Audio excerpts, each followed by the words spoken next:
Okay. What's going on, everybody? My name is Mangg. Today we're going to be playing some more Dominions 6. So, yeah, this is a really good game. I have played a bit more on my own since I did the first recorded playthrough, but not a drastic amount. Because I always find it's just better for me to learn and, experience it through commentary by talking my way through everything that I'm doing and deciding and stuff. Sort of helps kind of cement everything into my head as I'm trying to learn the game. So, yeah, I played some more solo. And then I was like, it's kind of nice to commentate, and so I may as well record it rather than just talking to myself. So I'm not going to be explaining really the mechanics in this one, or the basic mechanics. So if you're completely unclear on all that, you should go watch my first playthrough, which was with Middle Age Ulm. Yeah, where I was kind of still learning a lot of the game and explaining all the basics. I'm sure there will still be plenty of stuff I'm learning this time, but not the basic stuff. Alright, so first thing is I do have a few mods running now. The first time we just used the sprite overhaul, which I do think looks really good. I like it a lot. But now we added a few others that are apparently just the most common stuff that's played, like multiplayer. Or, yeah, I mean, basically just the most common ones that don't add any new factions or anything like that. I don't want to mess with new factions because there's so many factions I haven't even looked at yet. So, I mean, I'm certainly interested in, like, the Warhammer factions, but, yeah, I think I'll be pretty set with the base game stuff for a long time. So, one thing we have is improved casting AI. Basically, this, what happens normally is that if you set your mages in battle to just cast spells, they'll often basically exclusively just cast buff spells on units, just over and over and over. And they will very rarely cast any sort of attack spell on their own, even though they might have some really good ones. So what this does is it disables off-script casting of most buffs, deprioritizes some of the very good buffs, and also affects the enemy AI spellcasting. Deprioritizes other bad spells the AI casts in vanilla, and prioritizes good spells for the AI to cast. So this does buff enemy spellcasters, which is a big complaint that people have. So we're going to be playing with that. So the general rule of thumb now is you want to script all your buffs and then let it run for just attack spells after that. We also have trusty research. So normally when you start a new game, the game just randomly assigns a certain amount of research into magic schools for you. So you don't get to pick where, like, your first bunch of XP or research points go, the ones that it gives you at the start. So it might just randomly throw it into thaumaturgy, and you have no interest in thaumaturgy. So what this mod does is at the very start of the game, it spawns a bunch of wisps that have research points. And so they'll all be assigned to research, so you'll pick what you want them to research on turn 1, and then at the start of turn 2, they are deleted. It's a weird way to do it, but that's the workaround so that you can actually pick what you want to research with. I saw this mod, at the most popular, and I just kind of passed it by because I didn't really, I'm not at that level where I'm thinking about that too much, but this is one of the most popular and, used mods, especially in multiplayer and stuff, so I was like, okay, fine, I should probably be cognizant of the value of this. And then worthy heroes. So this makes many national heroes stronger and adds more heroes to the game, especially to nations that have a lack of heroes in vanilla. So if you watched my MA Ulm run, you may have noticed we did actually get a couple of heroes, and they were both just like level 1 priests, you know, just like pilgrims or something like that just wandered in. But some nations get some really cool kick-ass heroes, badass heroes. So what this mod does is basically just fleshes that whole thing out, so every nation has some good, strong heroes that you can obtain or you know, randomly get or whatever. So that sounds good to me. That is sort of a balance change. A little questionable of an inclusion for such a beginner player like me, but I don't know. It sounds fun, and I'm okay with it. So, yeah. All right.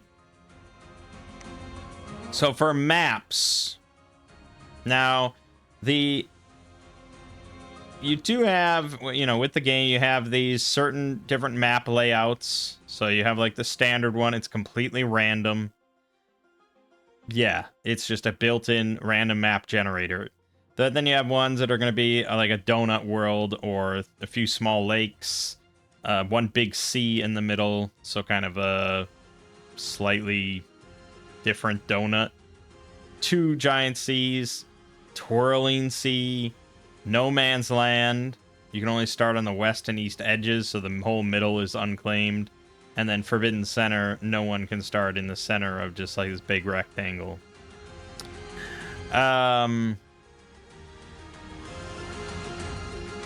What a lot of people do is they utilize a separate program called Map Nuke that allows you to it's basically a third-party random map generator that a lot of people prefer to the built-in one. I'm certainly, I mean, it's obviously mostly multiplayer stuff. I'm very far from being really interested in utilizing that. But I did see on the workshop that there are a handful of pre-made custom maps. And the thing that most grabbed me about these was the art style is drastically different. It's far more colorful. It's a really kind of pleasant style. I do think it's a little hard to read, like the contrast between like different tiles and your Dominion range and like the actual province flags and stuff. It's all a little kind of hard to differentiate, but it is a pretty map. So we're gonna try this Bidden Deep one. This is like the most recent popular one, and that'll be how we do it. I think it's a relatively small map. We will call this one Mangg's LPs 2. So for MA Ulm, obviously we did Middle Ages. I think we're going to go a little bit different. We're going to go Early Ages this time. So again, technology is going to be a lot weaker, and we'll look at Early Age Ulm just as a comparison. So you can, if you watch the MA Ulm, you can see how it differs for the early ages. And mages are going to be more powerful with an abundance of magic resources. It is a time of legends. All right, so if we go to nations and we go take a look at Ulm real quick, you can see that it's a land of cold mountains and dense forests. They are barbarians in this time period. They still have a strong emphasis on smithing, superior magic item foraging, and they do still have the emphasis on a strong infantry. But now they have like an affinity for cold, partial cold resistance. They do actually have nature magic available to them. Fire magic, air magic, water magic. You know, they're far more magical attuned rather than just here's all the earth magic. They still have weak priests, and they still produce a lot of resources. But their units, you know, their standard unit is like an axe warrior, dual wielding axes with throwing axes, with full leather armor. But that's only 9 protection, so that's a far cry from the obscene amounts of protection available in MA Ulm. So yeah, they're just kind of slightly above average, like in strength and damage. You know, having the 2 axes is nice. 20 damage is still pretty high. So they're definitely relatively powerful medium infantry. They also get archers here instead of crossbowmen. So they have female archers and warrior maidens, like the better archer with short swords. They have forest warriors, the upgraded version there, throwing axes. And mountain warriors get a broadsword and an axe. So a lot of dual wielding stuff. Shield maidens is their only shield unit. Not very powerful, but it's their only ones that get a shield. Because most of their guys are dual wielding or two-handed. They're big steel warriors. And yeah, so then they have like antlered shamans. They're priests that can also do earth magic and nature magic. So just for a comparison, so you can kind of see, you know, the difference in the whole flavor and technology levels and everything of early age compared to middle age. If we want, we could then take a look at late age Ulm. So here you see now they've fully ascended to just like proper knights, knighthood, Black Templar, Ghoul Guardians, Vihonda. You know, it's definitely similar to middle age. But the names of everything have changed and things like that. And now they've actually left behind this whole smithing thing. Because now they're into astral and blood magic. They still have earth, but astral and blood are the focus. And they're still big on resources because of all the armor and everything and weapons required. Yeah, so interesting changes of everything. But we're doing early age this time. Okay, so I'm tempted to honestly just go random because I don't know what to really pick, and I guess like give me what you got, you know, that sort of thing. Like I'm not that picky. I think we're gonna go with normal AI. We're gonna go with 3 AI is what we're gonna do. Me and 3 AI, because it's kind of a smaller map. So I think that'll be fine. Normal AI, and we'll just go and see what our random option is. If we really don't like it, then we can just redo it. Arcoscephale. Okay, so this is early age Arcoscephale. Assuming that's how it's pronounced. Who knows? The kingdom is yet to be found. In its place is a loose collection of city-states. Bronze is more common than iron, and hoplites have yet to see the light of day. Instead, myrmidons and chariots compose the core of the army. In this time, slaves are commonly used, and most free men have plenty of time to spend on fine arts and good living. Philosophers gather in the cities to discuss esoteric truths, and engineers manufacture clever contraptions for civil or military use.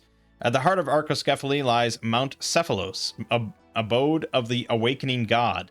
At the foot of the mountain is a great temple where sacred Pegasus riders are trained. Icarids, men with mechanical wings, are also used in warfare.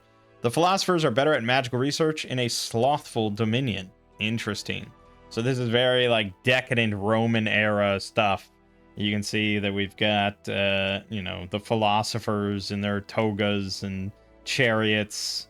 But we do get wind riders, which is interesting. Yeah, heavy infantry, chariots, flying infantry, sacred Pegasus riders, and engineers. Magic is mostly nature, astral, all the elements, and the philosopher researchers. Weak priests, and healing. Skeptic preachers reduce dominion. We can scry, so we get accurate and automatic military reports inside of our dominion. So anywhere where our dominion spreads, we know all information. It's pretty nice. Standard forts, engineers can build better forts. Labs cost 300 only. Nice discount. Alright, so let's... I think this is fine. I'm okay with it. I mean, it is somewhat similar to Ulm. It's not, like, wildly, completely different. But there's going to be plenty of different elements here, I think. We're going to have sacred units now. We're going to have nature magic, primarily, and astral, which is, from what I understand, a little trickier to get the hang of. and some interesting things with our Dominion spread. Alright, so our most basic unit here, the Slinger. Very, very cheap. Range 30 slings, dealing 10 blunt damage, 8 attack. We are probably not going to want to make too many of these guys. Arcoscephale. These are our basic light infantry. They have bronze spears, length 3, attack 10, 13 damage. They do get shields, putting their defense up to 17 with the parry. But 9 protection is not spectacular. Very average hit points, magic resistance, morale, strength, attack, precision. You know, it's just, these are pretty close to very standard humans that everything gets compared to. Okay. Then we have Peltas. These are the light infantry. They're mainly used as javelin throwers. So they have range 10 javelin, 12 damage piercing, low attack though. 5 protection, you know, okay defense. But yeah, they're not really going to be one. They don't want to be in the front of battle. Icarids. So these guys get flying. They're susceptible to fire, like Icarus, I suppose. They have Bronzesword that does piercing and slashing, 15 damage, 12 attack. That's pretty solid. 11 protection is not horrible, and they're shielded. 11 defense, 4 parry. Just kind of above average in every regard, to be honest. 21 resources, not super cheap. And 7 encumbrance is a little high because of their wings. But we'll be finally able to fuck around with our own flying units, so that's kind of fun. And then we have Myrmidon, the elites. 13 attack, piercing, slashing, 15 damage, 17 protection, 13 hit points, 13 morale. Yeah, 13 defense with 4 parry. They're slow. They're damn slow. But these are our frontliners, for sure. Okay. Charioteers. So this is sort of our cavalry. Our flankers, probably. Cause tremendous damage to lightly armored troops. So we'll want to have probably a pack of these just set to, like, hunt down the archers. Because they do have 13 protection, and they're fast. So they probably can swoop in there if they can avoid the enemy infantry. If they don't get bogged down in infantry, yeah, I mean, they can probably butcher some archers decently. But then we also have... Oh, okay, so we have charioteers and chariot archers. Okay. So these are 2 separate units? I'm not quite sure how that works. I guess there's also archers on the back of the chariots. Yeah, mobile archer. So range 35, 11 attack, 11 damage, 8 attack is not super great. Without buffs, they're... Yeah, you know, they're archers. It's going to be kind of interesting. And then our big boys, the Wind Riders. So they've got 12 attack, bronze lance, 14 piercing. They have 17 protection, 13 hit points, 14 morale. 17 defense is very nice with the 4 parry from their shields. 29 combat speed. They are not flyers, though. Again, I think that fucked me up in the last game when I looked at them. They're not flyers.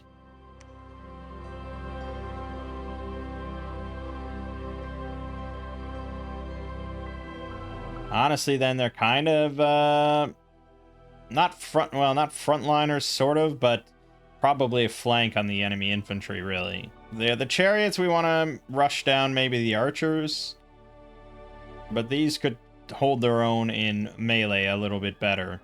They're also sacred, and this is going to be a big thing that's different, because we didn't really have sacred units last time. So that means these guys can be blessed. So if we're in combat and we have a priest on the field that can cast Bless, these guys will get the benefit then of our God's blessing. So depending on your nation, your strategy, and your pretender god setting, you know, that this could be sort of the focal point of your whole military, or it could just kind of be okay, that's nice. So the question is, how many Wind Riders are we going to have in our military? How important is this one unit going to be to us? Because in the sort of solo game I was playing as a giant faction that had some very, very good sacred units. Like one in particular, honestly. And so I made like the biggest, baddest commander into a prophet, and because he's a level 3 priest, then he gets this blessing that blesses your entire battlefield, blesses your entire side. So at start of every battle, he would do that, and I had my blessing set up to basically give haste. You know, from like D&D, like they double attacked and everything, and so you just had this army of just massive, hasted, bloodlusted giants just ramming down everything in sight. Quite effective. I don't know if the Wind Riders are going to be as obscenely potent. They're not super expensive, all things considered. I mean, compared to those giants, they're definitely not that expensive. But 56 recruitment points is kind of high, especially early on.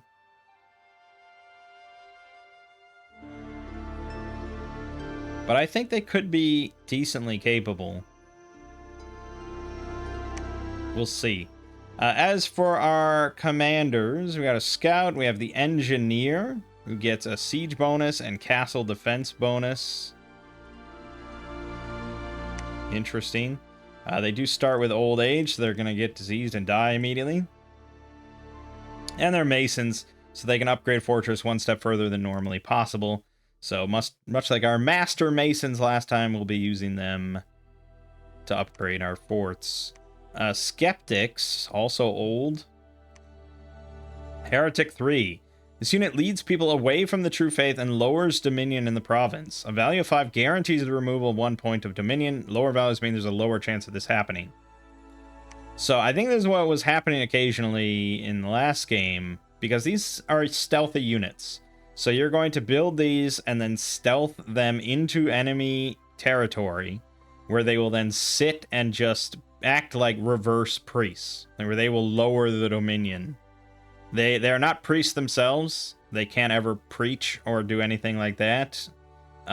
They are just specifically an aggressive harmer of dominion.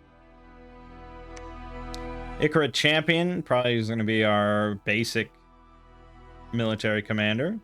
There's also a Charioteer Commander. Myrmidon Champion, kind of our elite commander.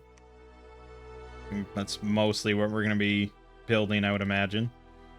Mystics, our basic mages, get Astral 1. And then they have 100% to get either Fire, Water, Earth, or Astral. So they could be Astral 2.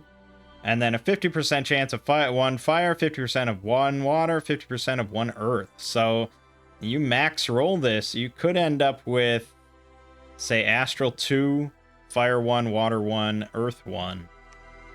Quite a lot of flexibility there. They also have Adept Researcher 1, so a research ability of 12. Decent. Melissa. Okay. Our basic priests, Nature Magic 1, and then +1 Nature or +1 Air guaranteed. That's not bad. They're also sacred. Oh, and they're healer. So they can heal afflictions. That's very nice. Those diseases. Philosophers. Philosopher +2 has an improved research ability in land with sloth and a worsened research ability in lands with productivity. So this will be tricky because, you know, we don't really want sloth. It's bad, but we could do this to give better research ability. Is that worth it? I don't know. But if you're ending up taking a bunch of sloth because you want more design points for your god, there is a bonus there. The Wind Lord is our best commander possible. Also a sacred. Combat caster, skilled rider. Mage engineer. Air 1, Earth 1, and then either fire, air, water, earth, or astral 1. They also get a siege bonus, castle events bonus, and a mason. So they're just better than the engineers.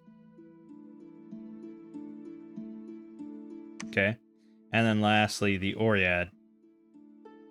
Air 2, Earth 1, Nature 3, 100% for air, water, earth, or nature, and then 10% chance of another air, water, earth, or nature. They have a 19 research ability. They're sacred units with Awe 6. Poison resistance, stealthy, mountain survival, recuperation, supply bonus, and seduction. So they can seduce enemy commanders and sneak them away to a friendly province.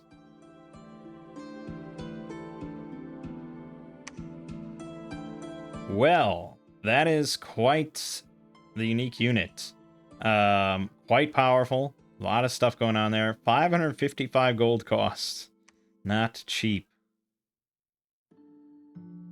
Okay. So then we have to design our deity. So, you'll see that there are different choices. Every nation has their own sort of different selection available to them. Not, you know, there's not like one big ubiquitous list. So I think looking at stuff that is discounted for us is a decent way to take a look. So this is the Bronze Colossus. It's mindless and mostly does what its worshippers believe it would do. It punishes harshly and rewards sparingly. So it's resistant to slash, blunt, pierce. It's also resistant to shock, fire, cold, poison. It's inanimate, does not need to eat. It's mindless, but isn't an innate spellcaster 1. And it has air 1, earth 2 to start. Okay.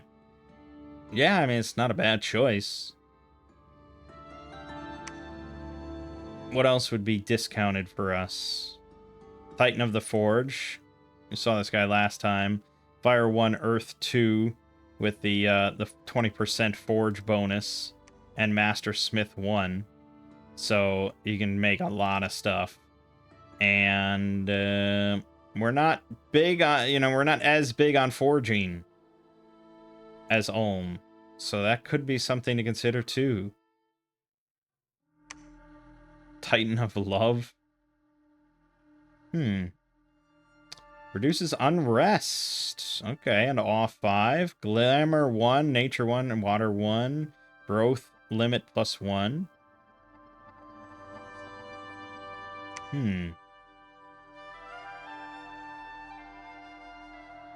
Titan of Heaven's also discounted. Ooh, Thunder Fist and Lightning. Cool, cool, cool. Storm Power 3, more powerful during storms. Storm Immunity. And Order +1. Okay. Whoops. Titan of the Hunt. It's a stealthy Pretender God. Beastmaster +3. Animals have increased morale when commanded by a Beastmaster.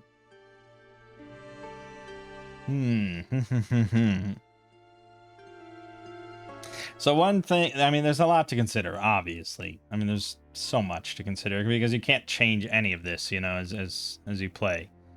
So it's a big thing to sort of wrap your head around. I'm aware. One thing to consider is obviously magic and thinking about your faction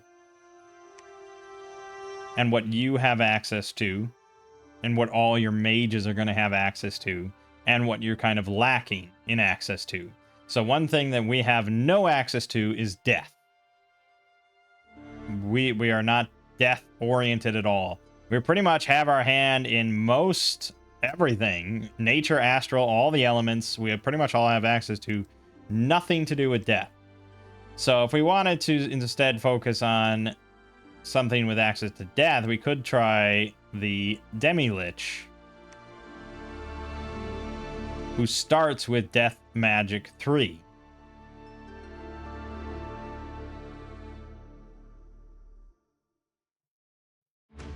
And this would allow him to just cast a bunch of like various like conjuration rituals and things like that related to death. He could summon shades and he could do all that. Now the issue with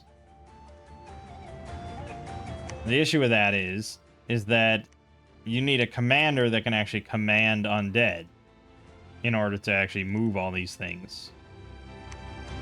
But he could summon like a Bane Lord commander, which almost certainly will be able to control undead.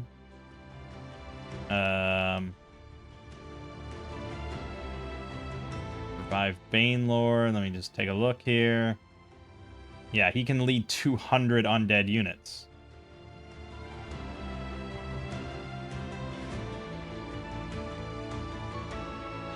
Is that worth doing? I don't know. I don't know.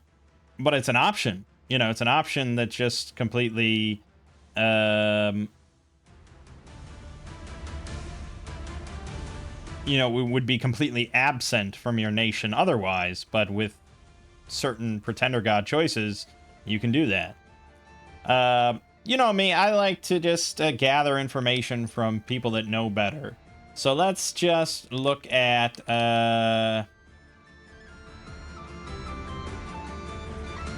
what some thoughts are on EA Arcoscephale.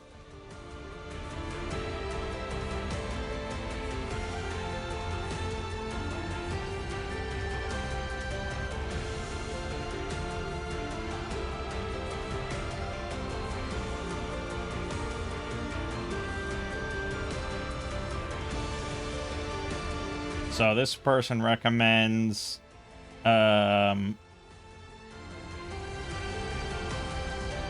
Grand Hierophant, Earth 4, Astral 4, Death 3, Nature 3, Blood 3, Strength plus Mountain Survival, Magic Weapons, 15 Poison Resistance, Strength, 6 Dominion, 3 Orders, 3 Sloth, 3 Cold, 3 Growth, 1 Misfortune, 0 Magic.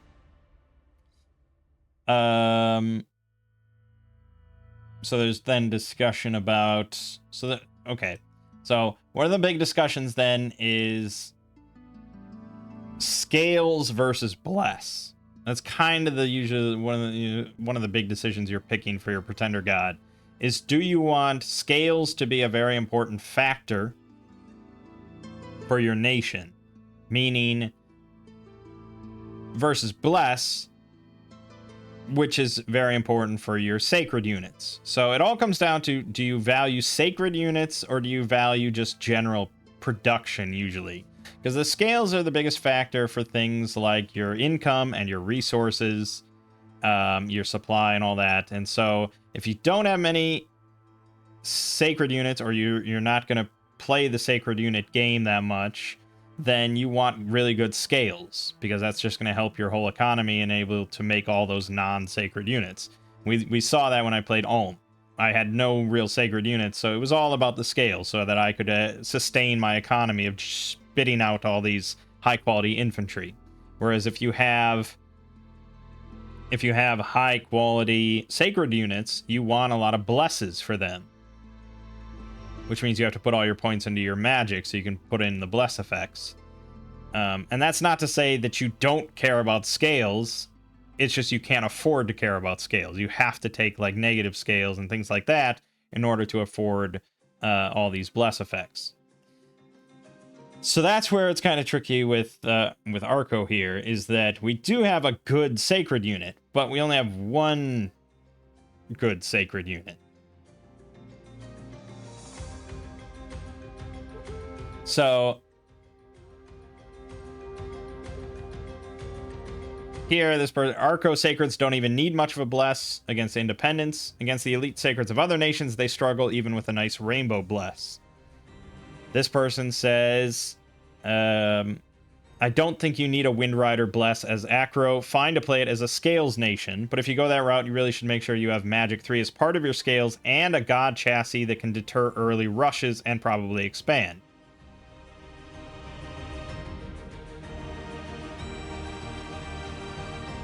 You should use Wind Riders for expansion and then transition into communions behind a line of medium infantry at some point in year 2, with the Wind Riders becoming Raiders, Counter Raiders, and Siege Chaff.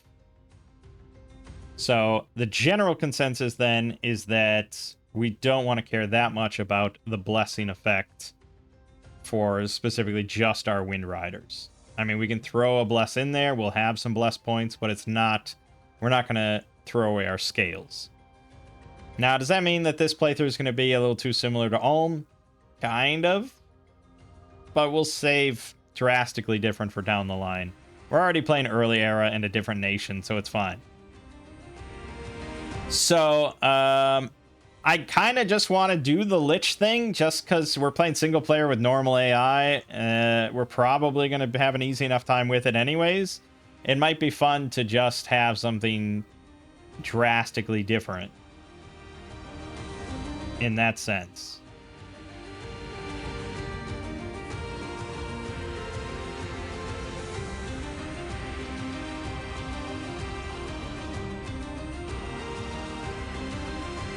But if you're going to play this and you're going to take your time and all that and really think things through, then it is really important for you to look over all the spells and consider your units. You consider the composition of your units and what spells you're going to want to be casting, things like that. Is your Oracle going to be, or is your Pretender God going to be involved in battle, or are they going to be just like a ritual bot, or something that sits in your capital and casts rituals, and rather than going into battle themselves? So the Demi-Lich here, very magically powerful, gets very cheap new magic paths at 20, starts with death 3, but he's not very good at smithing and he can't move. So this is not going to be a guy that we send into battle and he's casting a bunch of buffs on us or anything like that, which means that things like a lot of the enchantment spells are not going to be super relevant to him. He's not going to be casting buffs on our units at the start of every battle. It's just not going to happen. But that's okay, because our mages cover so many different grounds with elements and things like that. That's not that much of a problem. So I think having an immobile one is not a bad idea. And I think that doing something completely related to death to fill in this gap that we have is not a bad idea. It also determines what blessings you can pick. What magic you have available determines what blessings you can pick. Blessings are not going to be super relevant to us, but that's another thing to keep in mind. So, like, if you wanted that haste effect, like I said, you have to have a Pretender God with level 9 water in order to pick that blessing. So that's quite hefty. Blood and everything to do with blood is generally not recommended for new players because it requires blood sacrifice, blood slaves. I'm not ready to get into that, so I think we're going to skip blood. So I think we're mainly looking at just like undead summon rituals that he can cast and sort of just build up an undead army, because that's kind of fun.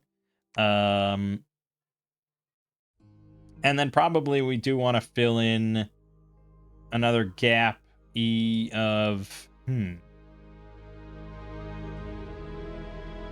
Well, we also have a gap in glamour if we wanted to go into glamour a bunch. So I think there's some decent higher end glamour rituals.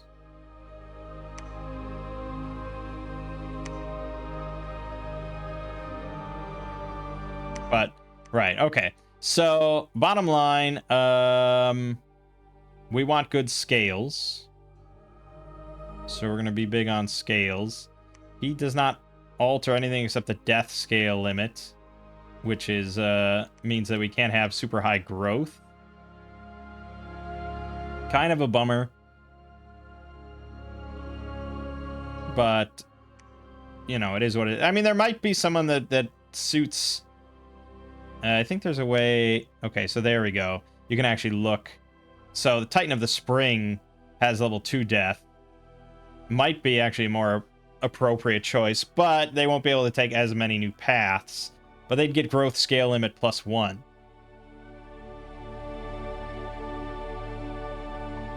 So is there any that give a bunch of death and are discounted?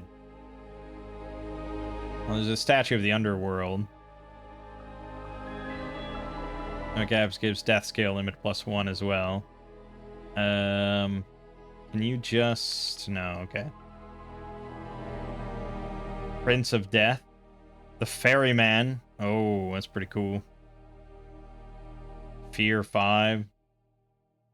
Oh, you can sail. Stygian Guide 75. Reduces the chance of anyone in the accompanying army being killed while traveling the Stygian paths. I don't know what to make of that. There's a lot that I don't know. The Hound of Hades. Oh man, this would be... Damn, he would shred. Unsurroundable 5.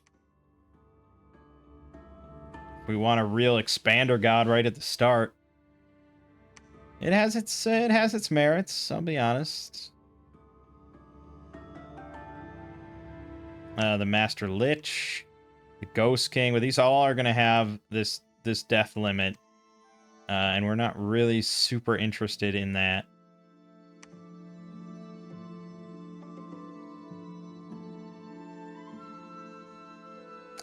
Yeah, I mean, this is like, you know, if you really want cheap god, Dominion 1, but I don't know, I guess, no, we don't want to, where's the Titan of the Spring or whatever? That might be the way we go. So she actually could go into battle and throw around some buffs on our guys. And has Strength of Spring. More powerful during spring. Spring or immortality. Will revive as soon as early spring comes. Oh. Okay, that allows us to be a bit riskier with our Pretender God. That's kind of interesting. Okay. So... Right, so we want good scales. I think we're going to have to go with Dormant, which means it'll awake in about a year's time. So we're not going to be able to use her at the start to expand, but we're mostly interested in the scale effects anyways. We have no heat preference or temperature preference, but we could switch this to like heat 1 to just get a few more points. Maybe take Fortune 1. Something like that. But it's not going to allow us to really take many extra paths at this rate.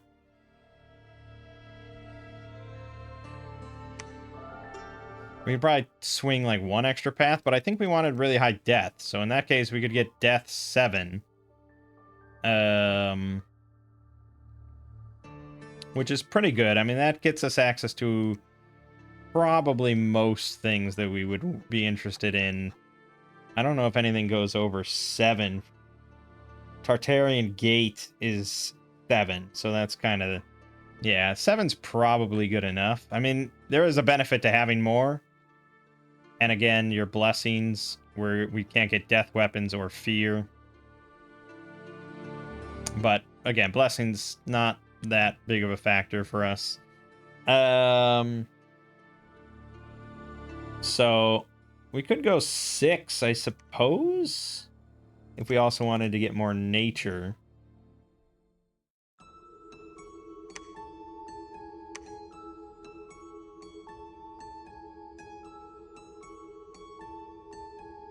Is that a good deity? Yeah, who knows? Probably, I think you want to be a bit more varied than that, usually.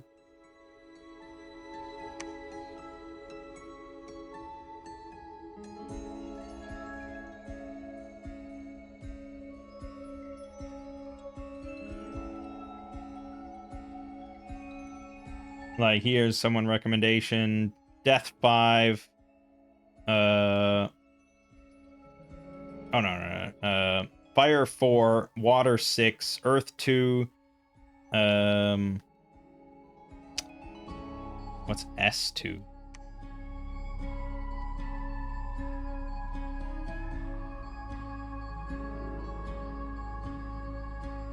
Why did you...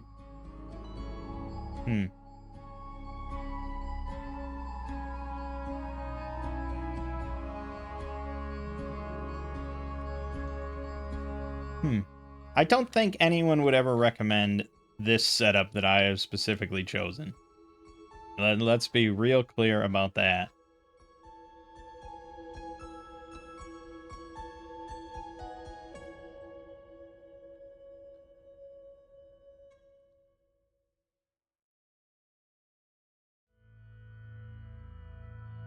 Yeah, usually I think you want just more varied and maybe capping out at like 4 on most things, but it's just kind of expensive. I can't afford it unless I hurt all my scales a bit more. You know, we could drop this down and not worry about scales as much, but you're depending more than on the Pretender God itself or the bless effects. That's the whole thing. Like, if you care about scales, then you care about fucking scales, you know? So, I don't know. I think it's probably fine. I think it's fine. I think we spent enough time.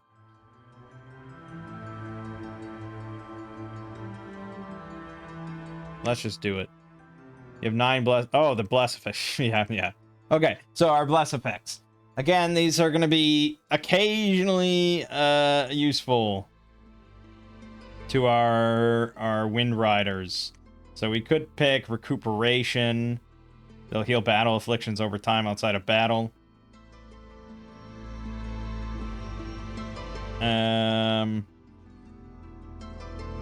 Reforming Flesh is for blessed undead units.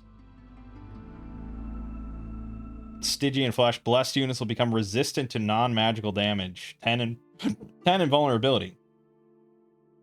That seems pretty good.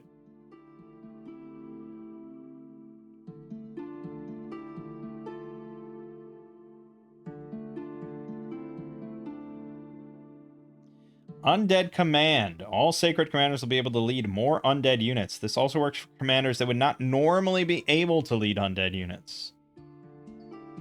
Well, that's useful. We're going to take Stygian Flesh. Undead Command.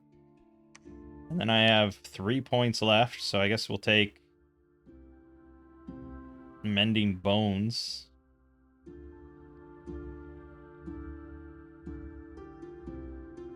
Or we could take Unaging.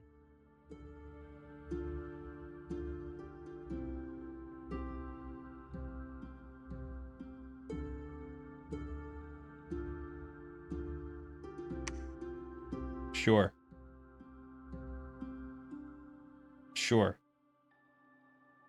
Yeah, sure. Persephone is the name of our god. That makes sense. All praise Persephone. And finally, our world game settings. Apparently, The general recommendation for single player is common random events. Also enabled story events. These are basically default settings for multiplayer games. Yeah, we want to see score graphs. That's fun. Diplomacy is binding. I didn't really do any of this in the last game, but you can form non-aggression pacts. And these are binding, with the AI will respect it if they agree to it. Blah, blah, blah, blah. I think most of that is fine. And then for our throne settings.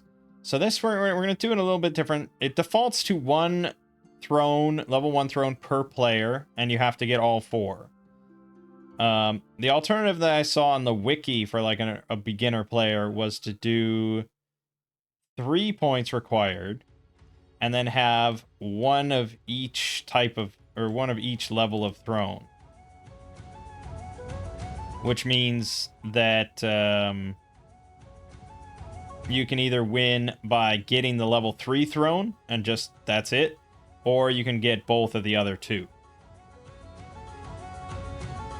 We're gonna shoot for a shorter game here, because I think doing more shorter games is probably more interesting than less lengthier games. So we're gonna go with that setting and see how it goes. All right, the wheel is turned again. All right, so here's the far more colorful map. Yes, it is, again, a little harder to read, I think. But the trade-off is probably worth it. It's a really pleasant little art style. With nice little touches there. It really is a shame that this game is not far, far, far more popular. Because I would just love to see this game with, like... Well, I don't know. Maybe not a RimWorld level modding, community, but maybe half of that would be pretty awesome. Because, yeah, I mean, the maps, the art style can be anything, really. The real issue, from what I understand, that is specific to Dominion 6 is that they changed it so that now you can do terraforming in-game. Meaning that various effects can actually alter the terrain. And it can cause, like, forests to become wastelands, or can cause areas to become flooded. The weather is changing things, and all that sort of stuff. And that means that basically any map that was made for a previous game has to be completely updated and fixed to accommodate for that. And it's also just tricky for new people to come along and make new maps. That's the way that it's been explained. All right, so you can see it's just an endless. We didn't get to change any settings for wraparound, so it's just an endless map that loops forever. You can see it's not a particularly huge map. 87 land provinces, so we're here and we're also up here. So it's not that far to kind of loop back around. And east to west, not super far there. So, not a massive map. We're going to be butting heads fairly soon. There's also not a lot of water. I don't know if there's even going to be a water nation involved. There is an underground, though. I don't think we can see it yet until we find an entrance down there. But there should be an underground. So there might be an underground nation. We also don't see any thrones immediately, and you won't have them all revealed to you until you get your deity out. Alright, so we have our first 4 our wisps that we get to put on researching, because these guys they're temporary researchers. They will just die after they do their first bit. So we want to pick our spells. We're gonna get 1 school up to level 1 out the gate, and we need to think about what are we gonna be building early on? What's our early I mean, we want to do research of our own, so I think we're probably looking at Mystics. Yeah, because they get one Astral, and then one of the few elements, or Astral, and very likely to get some other elements. So they're going to have a good smattering of elements, but a decent chance of having Astral 2. So, Astral Magic. Not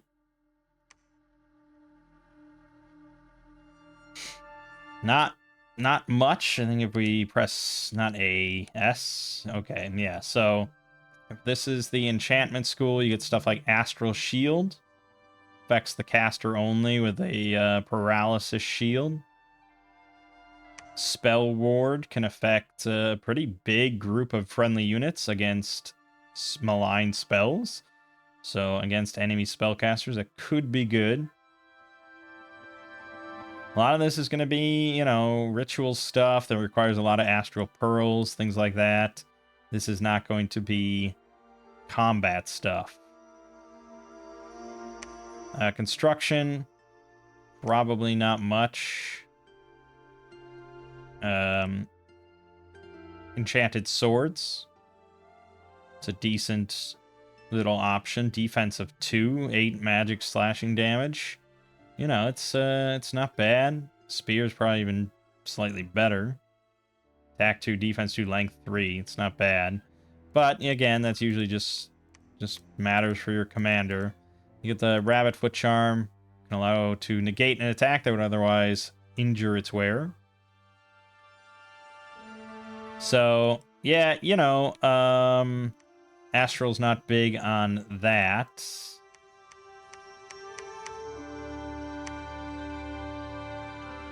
Okay. Evocation. You get stuff like Solar Rays. Small area effect. Only affects undead. Arcane Bolt. Deadly for magic beings. Harmless for humans. Kind of depends on what we're going to be butting up against. But, you know, early on, Independence, it's mostly humans. There's a lot of barbarians and tribals and militias and stuff. Stellar Cascades. 25 fatigue damage. Armor piercing. 100 precision. Area effects 7. That's not shabby, huh? And they could... I mean, it's not guaranteed, but if we have enough of these guys made, we're definitely going to have a few Astral 2 spellcasters. But that's level 5 evocation. That's going to be a bit. Alteration. You know, various slight buffs.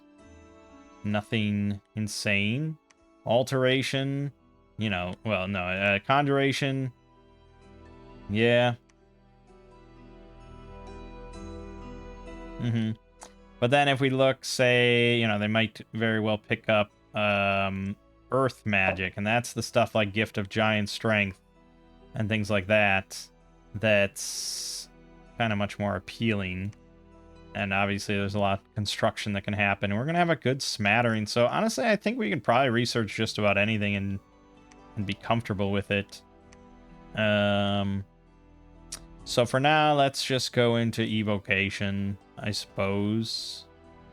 I mean, we're going to want a lot of conjuration because that's our badass death stuff that we're going to get into, but not a super priority.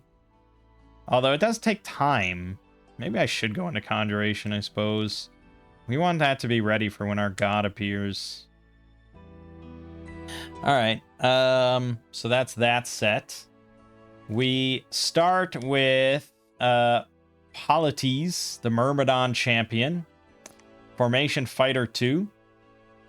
Value indicates the extra amount of size points that can fit in a square that consists of only formation fighters.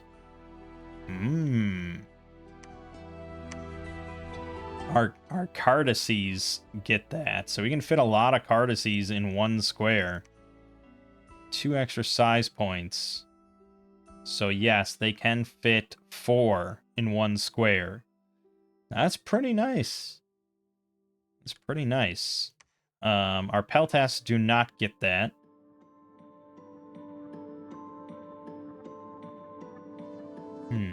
Okay. Well, we definitely want to make a Mystic. For sure. And we can make Wind Riders right out the gates. We can make 4 of them per turn. And in the early game, these guys are going to be thug enough to probably solve our problems for us. So right now, we're going to focus on Wind Riders and Mystics, I think.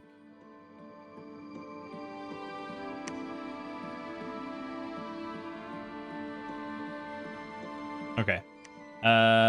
Then we gotta just start scouting. So start scouting. And we could make him into our prophet. Because having a prophet right out of the gate is not bad. But we could also make the Windlord our prophet. Or you could make, say, the Oriad a prophet.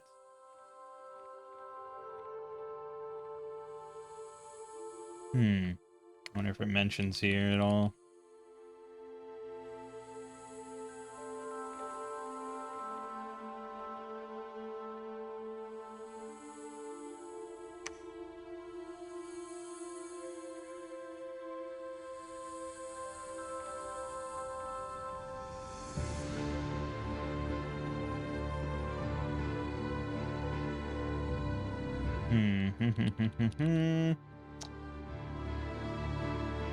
It says Windlord is a good candidate for a prophet to increase its hit points, give it a permanent bless, especially Earth to give it reinvigoration to keep it from getting fatigued too quickly. Well, we didn't do that. But they recommend Windlord. This says you can even make a skeptic into a prophet to both raise your dominion and lower enemy dominion even more quickly.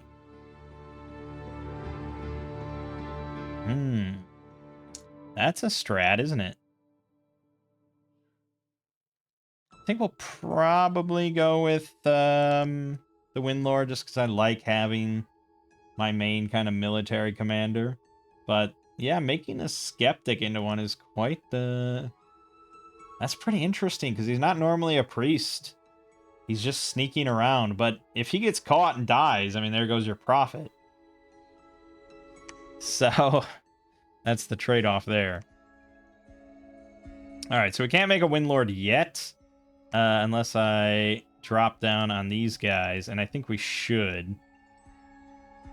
Because you don't really want to wait too long getting your profit out. So we're going to do that. And I'm not going to send out Polites sight unseen. That's a little dumb. So we'll just patrol. An unexpected event has occurred in Arcoscephale. Children are disappearing at night. Strange creatures skulk the wilderness. Unrest plus 23. Magic plus 1. Okay.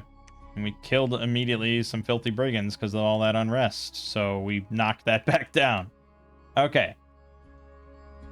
So now we have Sthenelos. Who is just going to be researching. Yeah. Let's try to get... So yeah, we got Conjuration 2 right out the gate, which is pretty good. We'll go for Conjuration 3, and then I think we'll want to grab just a smattering of other things. I don't know. There's so much to think about in this game, man.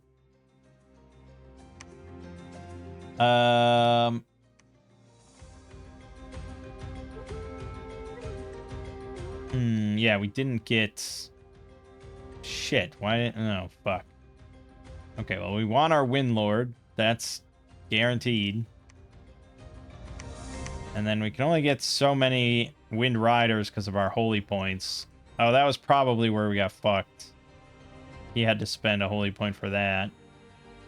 Yeah, and then, you know, we're going to want Myrmidons, probably. We really don't... What we lack mostly is ranged attacks. So that's going to be kind of a bit of a change. We can't just rely on crossbowmen to just destroy the enemy before they even get to us. We could start building charioteers. Or we could throw in some Icarids to try out that strat.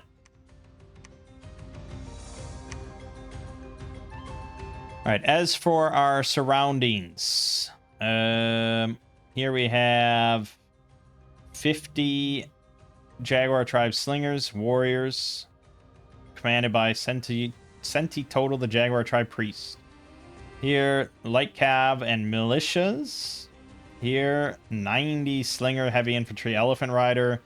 Here, 30 Deer Tribe Warrior and Archers. That's where we want to head. So we're just going to send Polites right in there. May as well grab these for the moment. So, our Peltas have javelins, so we want them to hold and fire. These hold and attack. And then the Wind Riders, we're going to set them on hold and attack enemy archers.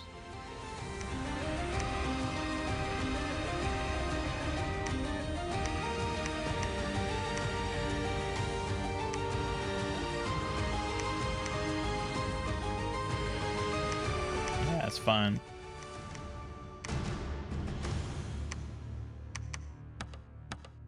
Something like that will do, I think. Alright. So we scry everything within our dominion.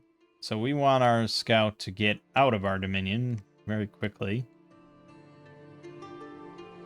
Scout out where all our enemies are. And where the thrones are. And I think that's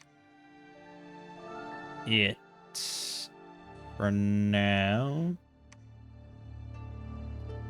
There's a battle in Donnermark. Ooh, yeah. Would have hoped that would have gone better. Let's take a look at where we went wrong.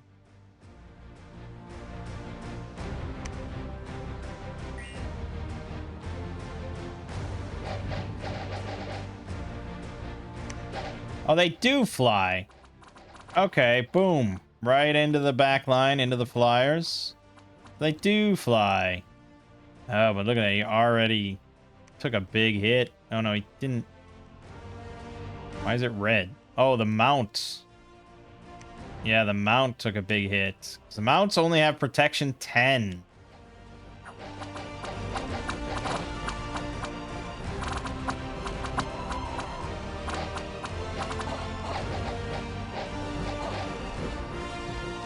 Obviously, it's a little tricky. We only have 2 of them, so they can't just, like, fucking smash the back line and rout them. This is kind of a prolonged engagement.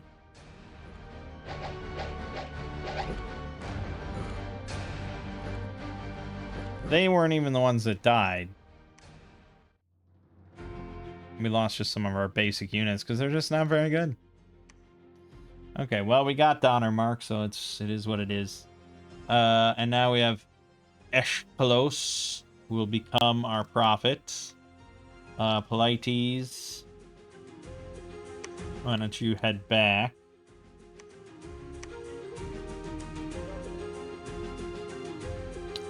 We want more. I mean, we are going to want skeptics. It's definitely not a bad idea, but right now it's not the most important thing on the table. I mostly want to get some mystics going, keep researching and all that good shit. So we're going to repeat recruit on that. And give me one more of those. And we'll just, yeah, keep doing that for the moment. Okay. I think that's that. Ah, we found a Throne of Ascension already. Very close. Everything's close, though. So, we don't know if this is a 1, 2, or 3-pointer. All the proclamations. Everyone's got a prophet. We found 6 Astral Pearls and 139 gold. Not bad. Alright, so we got our prophet. Badass Eklos. And this guy came in with 1 fire, 1 earth, 1 astral. Yeah. So I could start summoning ogres if I wanted. We do have +2 earth gems per month. Assume... Oh, it's not even due to Mount Cephalos. What is that from? Lycion. Okay. Good, good, good. Go there. Oh, no, you go all there.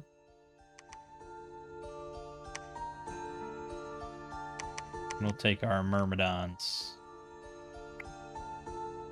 Right, so he's got 50 undead unit capability, so he will definitely be leading some undead units. I mean, yeah. We'll have other Wind Lords. So we're going to be spreading undead units all up into the mixture. Okay, so Ekalos now is in command of 34 total units, which is not overwhelming.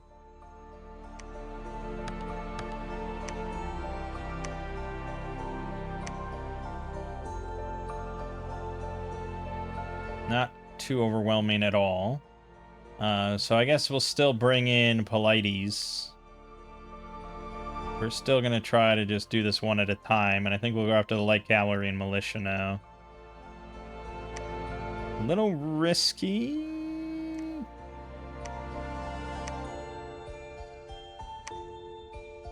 Could bring along one of these guys to cast blind shards. Which might be okay against the light cavalry and stuff. But they're researching right now. It's kind of important.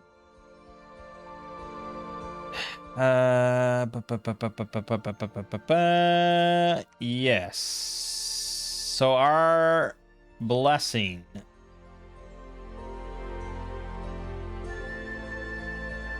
Yeah. The big effect that we had, which was what?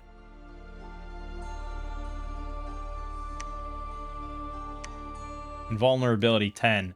That's incarnate only, so that's only when our pretender is active. So, blessing, not really that important at the moment. And... Well, wait a minute. Syllable of death. Utters a prayer most holy, and a heathen is struck by a divine bolt. This prayer is imbued with death. Anyone affected will die instantly, or at least be fatigued from resisting the death.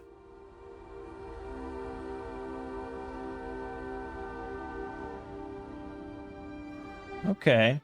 I mean, it's no fatigue. It's only range 25, though. But we can have him cast, say, Holy Avenger. Any harm done to the casting priest will result in a divine bolt striking in the midst of the enemy.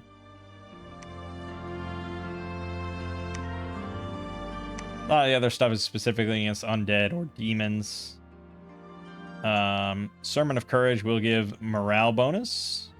So I think we'll just have him cast Sermon of Courage, Holy Avenger, and then attack.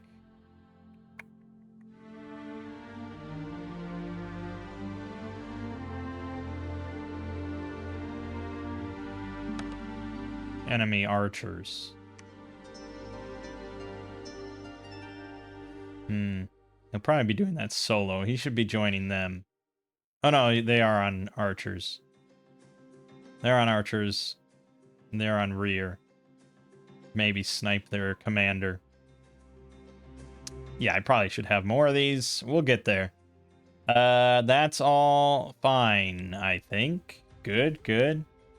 Okay, look at the size at 370 enemy units, mainly long deads, heavy infantry, archer, heavy cavalry, and a huge ice drake. This has got to be the level 3 one. So if we can just take this out and hold it, we win. Easier said than done. Jesus Christ. All right, keep going. There's a battle in Azamar.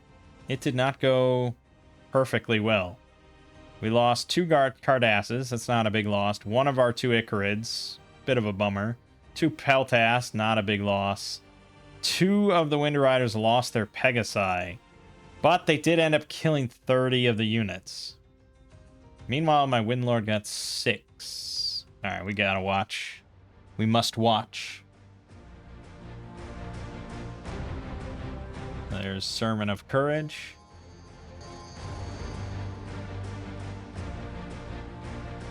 Holy Avenger.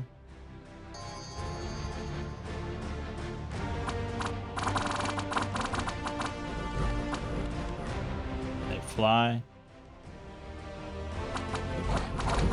Oh, so they got airdropped right in the middle of the whole thick of it. Interesting. And then the Icarids. Yeah, also. Again, I need more numbers. It's an okay strat if you have the numerical advantage.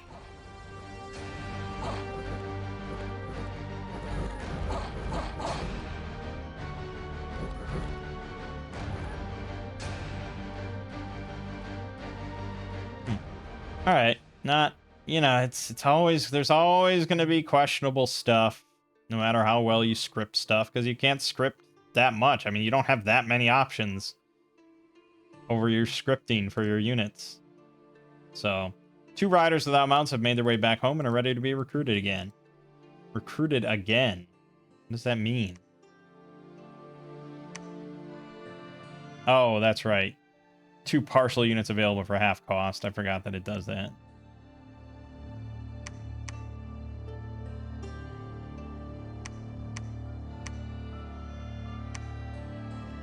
Okay. Ooh, Ahmed came in with 2 astral, 1 fire, 1 water, 1 earth. The super mage. It's pretty good. Yeah, we'll get things for you all to do soon enough. All right.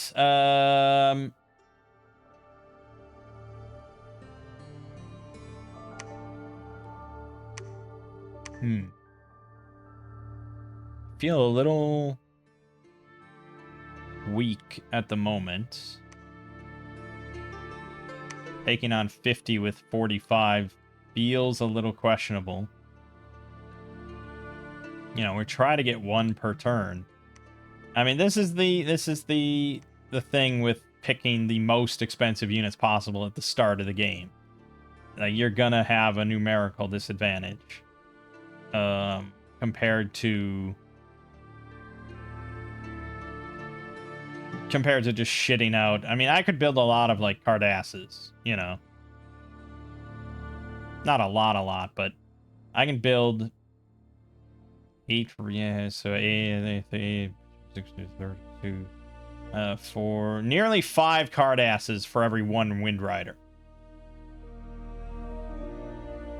So I guess the question is a Wind Rider worth 5 Cardasses? I don't know. But compared to Myrmidon, I mean, Myrmidons are not cheap. 29 resources for them. So I can get like 1.3 Myrmidons for a Wind Rider, and I'd rather have Wind Riders. So, alright. It's just, do I go back to town and just sit and recruit, or do I keep pushing? The faster we conquer, the more resources get funneled into our capital, the more we can recruit and get ourselves situated. So it's risky, especially because he's our prophet, but I'm going to do it. I'm going to risk it all right now. There's another throne right here. Who fucking planned this?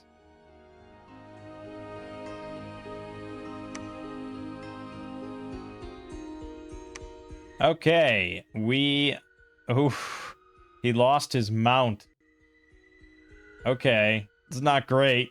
We lost 2 Cardasses. But the Wind Riders didn't lose anybody and killed 32 units. That's a shame his mount died. We'll need to get some barding on his mount pretty quickly. Okay. He did become a famous hero, though, even though he lost his Pegasus. And we won relatively easy. So now I gotta reacquire my mount, so we're gonna wait. You can just patrol for the moment.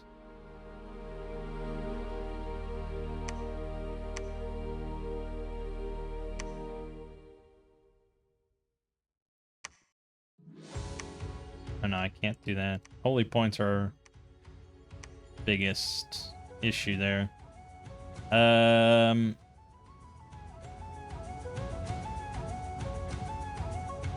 Yeah, I mean, I could start getting some charioteers too for that strat.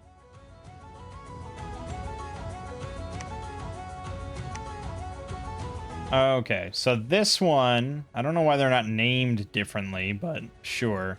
This one is cheaper in resources. This is only 22 compared to 30. And this one comes with the archer that shoots the short bow on the move. The difference is this one gets bronze. So it gets a bronze cuirass, bronze cap to go with the bronze sword. These get ring mail and reinforced leather. So it is, you know, like a 5/6 points protection bump. Yeah, 5-point protection bump. These have one higher defense. This is the -1 defense from their bronze cuirass. But you'd rather have the 5 protection than 1 defense usually. I don't know if the chariot, I don't think the chariot changes at all. It's not armored or anything. So do you want like more defensibility, more survivability, or do you want the addition of the archer to do more damage?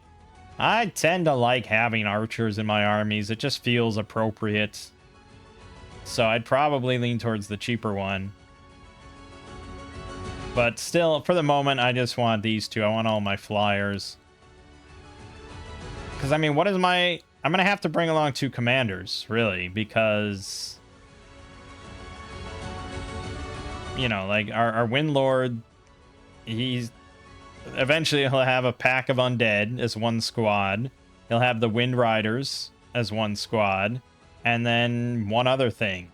And it's kind of nice to have frontliners somewhere in there that just hold the line and the enemy charges towards and stuff. If you only have flyers, then they're just all going to double back on your flyers. So, yeah. All right, anyways. This one is definitely the level 1 throne. Only 80 units.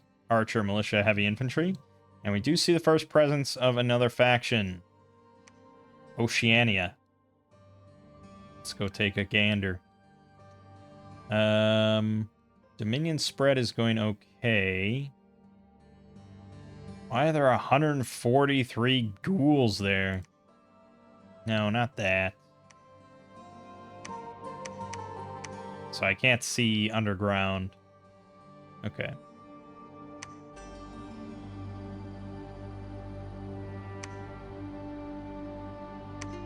Trouble Bog. We found 4 air gems. That's no trouble at all.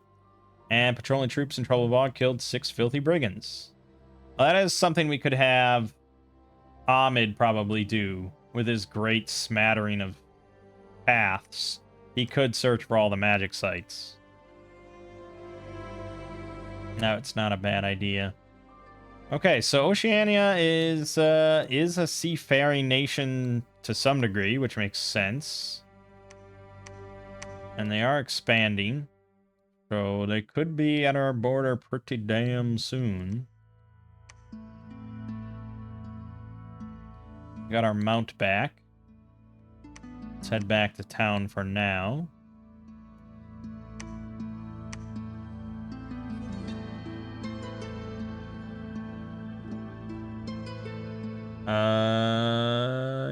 Yes. New famous hero, Polites. What are you so famous for? Soul Butcher.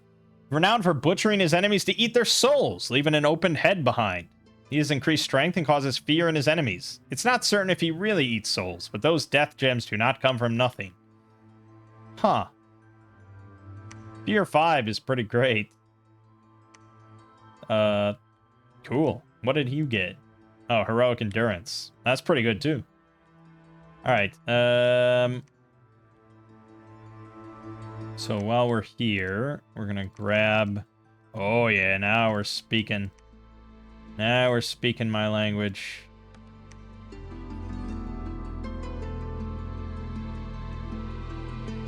We like that. I could wait around for something else, but I think we're good enough to take out these slingers, heavy infantry, and elephant riders. We'll see how that goes. I can't imagine there's more than 1 or 2 elephant riders.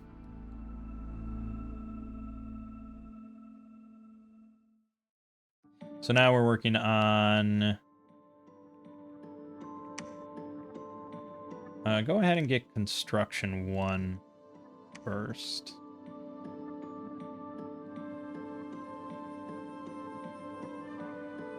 And here we have a different faction, Agartha.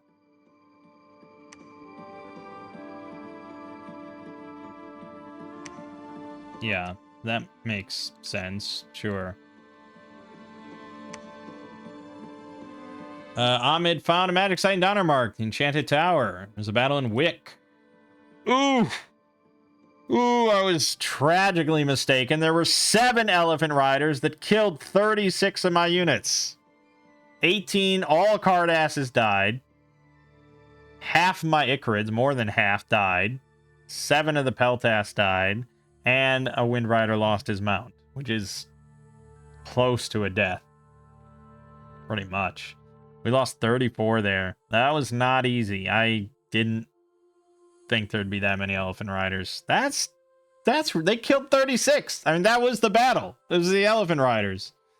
We didn't even kill all of them. Killed half of them. That's rough right at the start. But we got it. So it's a price paid. So, except for Antediluvium, we have our surrounding territory, which is good.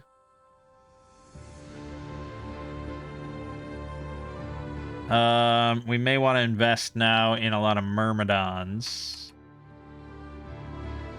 The card asses are not going to cut it, basically, ever.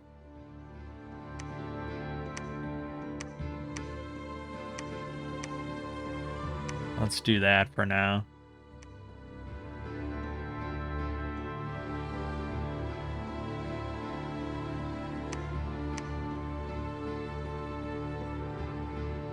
And did we get... Yeah, we got construction 1. So any of our guys with earth could pretty easily make some nice weapons out of earth gems. The black steel sword we know is a pretty solid option. We can't make any bardings, which is the main thing I'd be mostly interested in. But we could make the black steel kite shield, which is pretty phenomenal. So let's have him do that. I want to stick with research, though. I don't want to do too much otherwise. Let's head back, and let's actually bolster all these to prevent some negative events, since they're common. Hey, we got an elephant rider there. We can actually recruit elephant riders. 100 gold, 31 resources.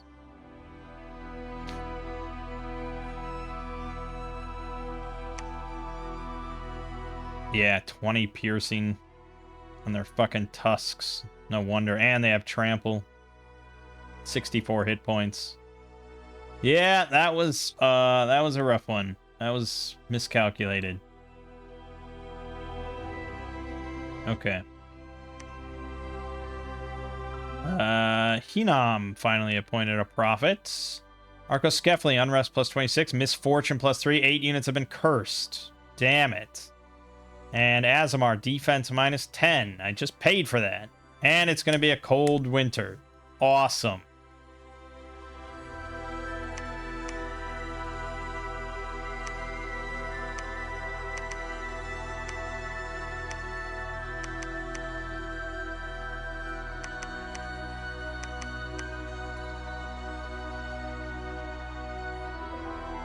Are we at the point where we could bring along some guys? Well, if we wanted to summon elementals, we could hand them a few gems. But we still don't have enchantment for buffs. Although Earth Grip is not bad, but it's only one person, so yeah, I mean the upgraded version of this is not bad. None of this is really worth anything. It's definitely not worth taking them off research. That's the point. Yeah. Wait, yeah. Yeah.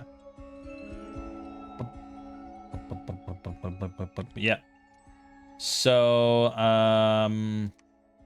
59 units. Where do we want to go from here is the question. We've gotten all we can do without going underwater. So,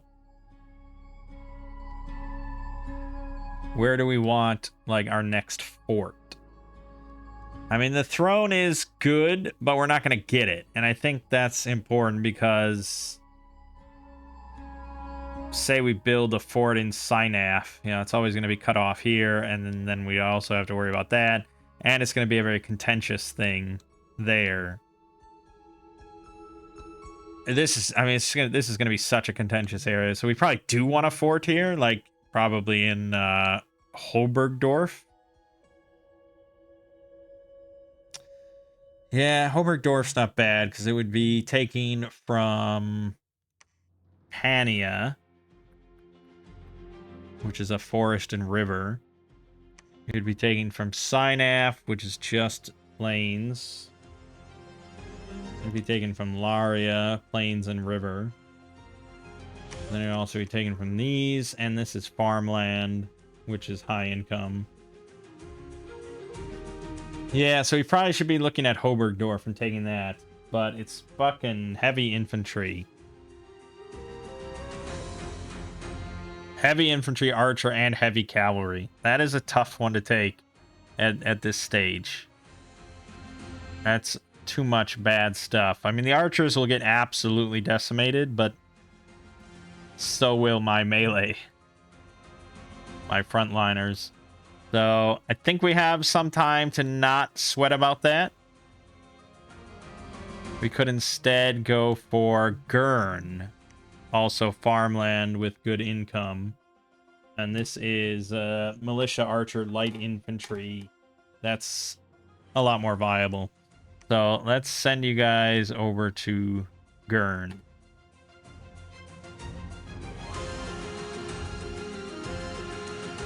Alright, you can keep searching.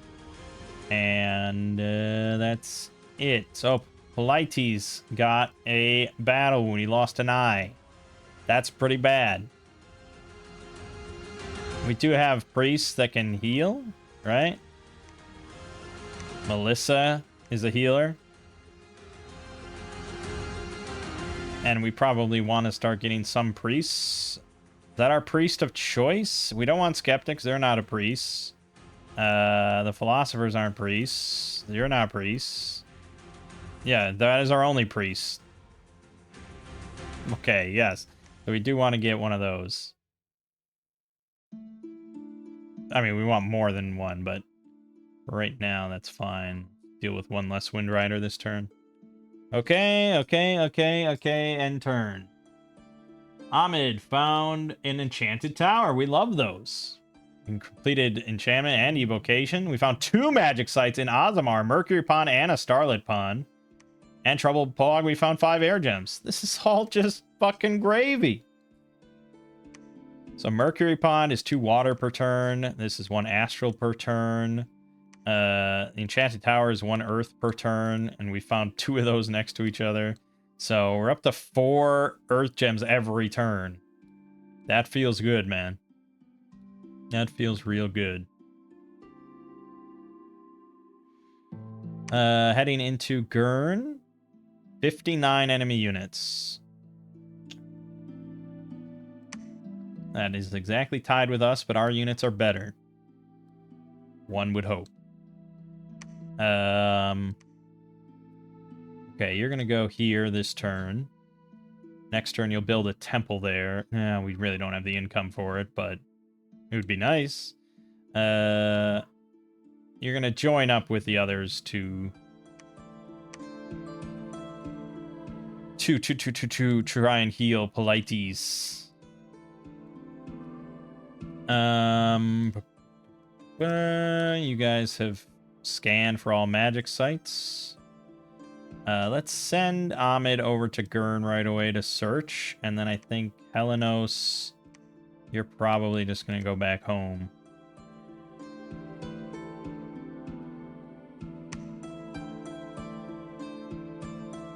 Again, like, we're gonna be butting heads with other players pretty quickly here. I think there's gonna be definitely here good old Grainport. We know all about Grainport.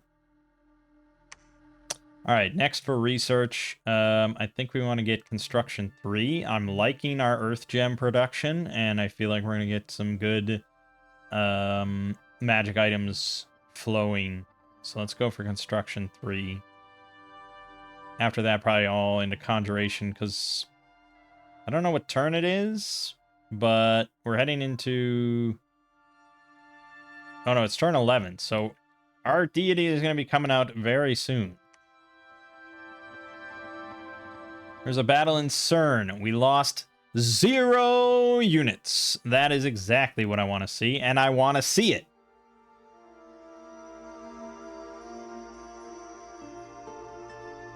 Apparently I didn't even script the Myrmidons, so that's fine.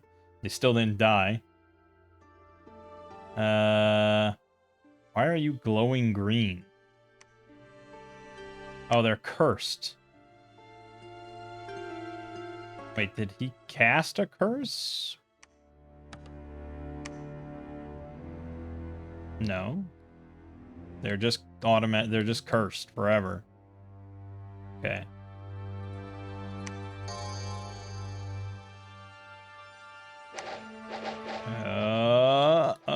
Boom! Oh, just fucking massacred. See, this is what we wanted.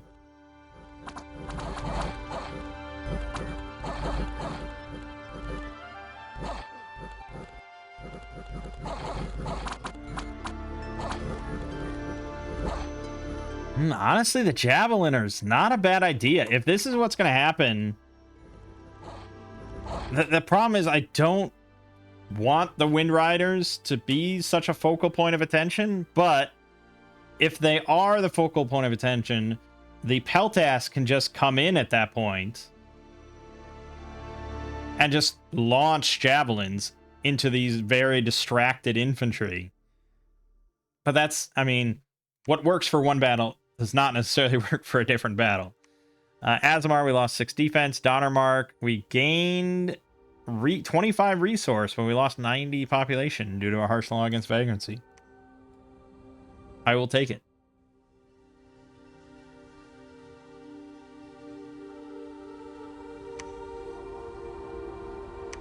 So I can't build a temple because it's 600. I could build a lab, though. Is that even worth it? I don't think that's worth the money.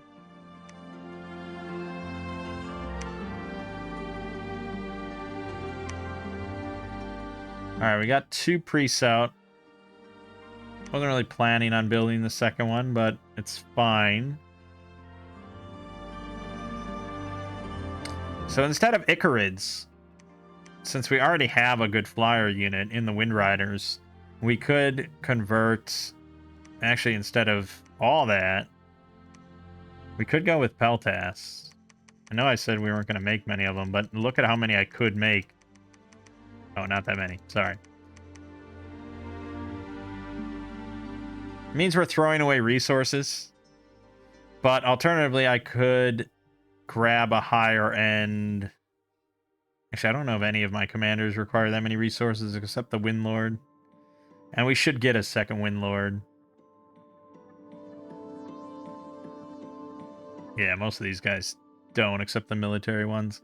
We could grab a second Windlord.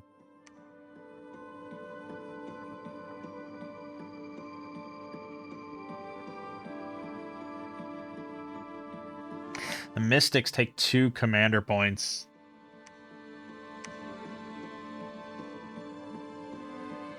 That's surprising. Okay. All right. You are going to go build temples somewhere. Well, you're also going to preach. All right, let's send you over to Wick. All right, look here. Oceania took over Pania.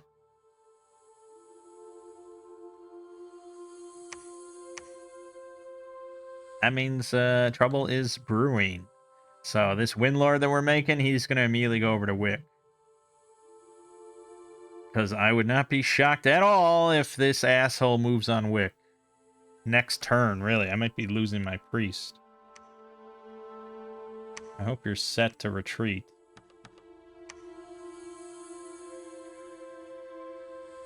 So we took CERN. That was good. I think we're going to build here. So... we just need a lot more money. We need so much money.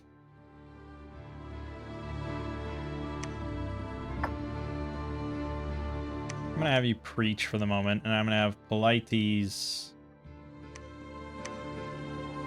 move back. Just for this turn, I guess.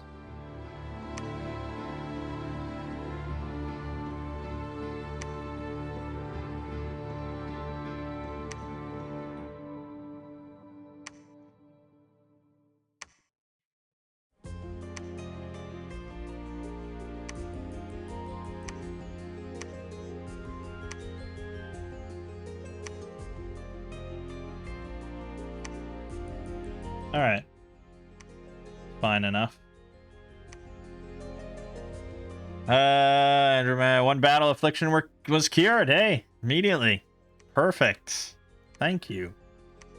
All right, then you two are gonna move back to CERN.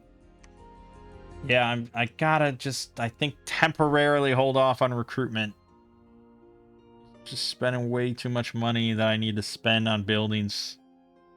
Units are good, but...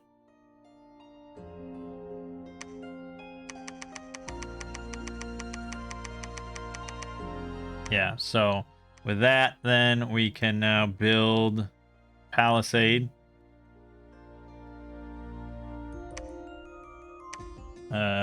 You grab your Wind Riders.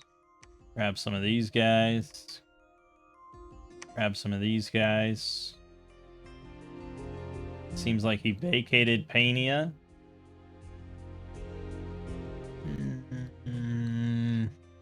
I mean, this is a big benefit for us, spreading our dominion as much as we can, because then we have complete information about our whole region.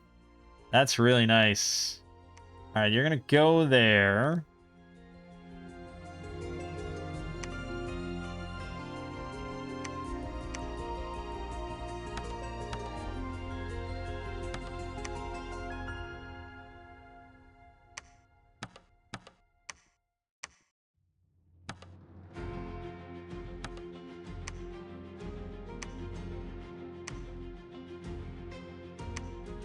May as well bless some of the Wind Riders.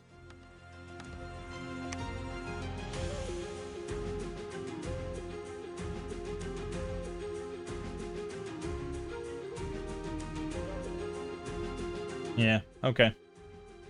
That's fine.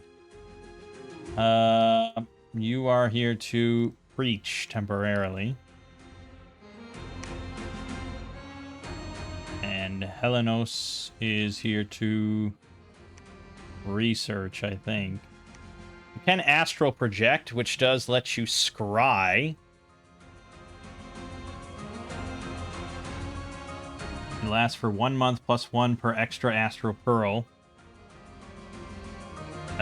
You can be detected by unfriendly astral mages, and it will sever your astral cord, which is a traumatic experience indeed.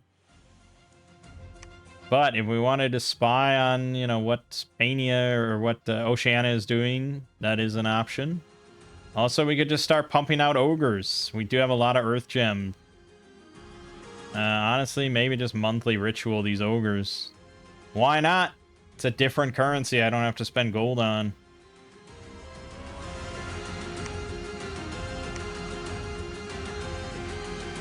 Dormant pretender gods are awakening. Entire nation rejoices. Persephone has awakened. 3 battle afflictions were cured. Oh yeah, the curses on all my wind riders. She is very nice to have with us. All right, Persephone is here. Praise be.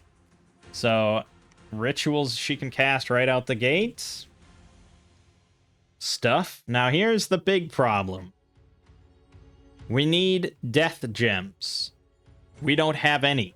And that's because we didn't have anyone that could find death gem locations. But she can. So I think her current priority across the board is going to be to search every site to try to find some death shit.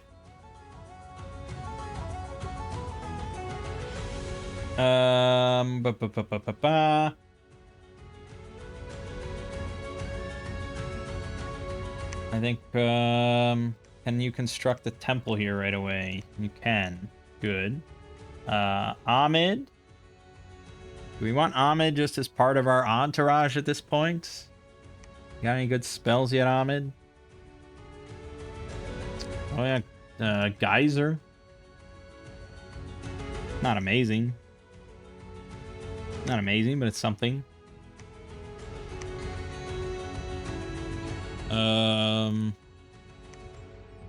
I don't really have any decent buffs, but he can cast magic, I suppose. So,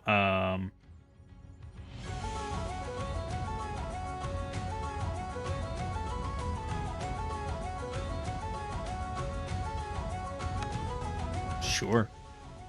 Sure. Who am I to say? So right now, just patrol.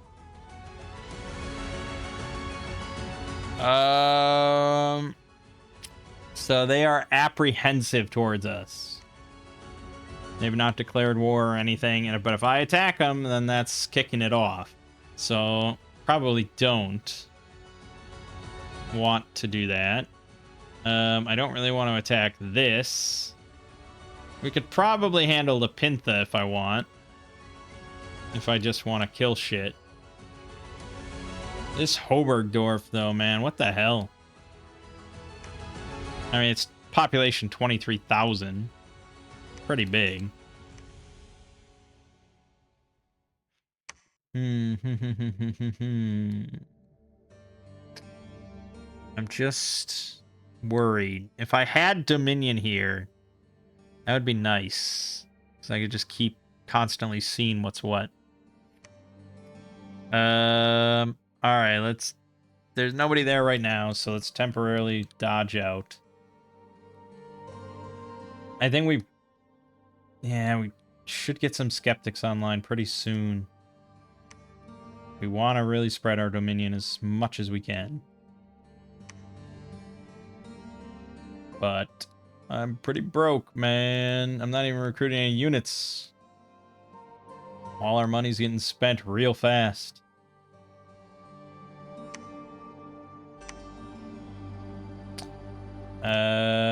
We sensed the location of one previously undiscovered throne. We summoned ogres, cured another battle affliction. Good, good, good. You have made a temple here. That's good. That's good. A lot of independence. I mean, let's just have you, for the moment, just get more temples online. 59 units there. Is it doable? Maybe. Maybe is the answer.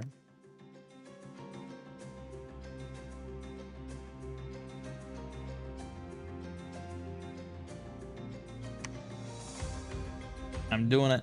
We're doing it. We're doing it.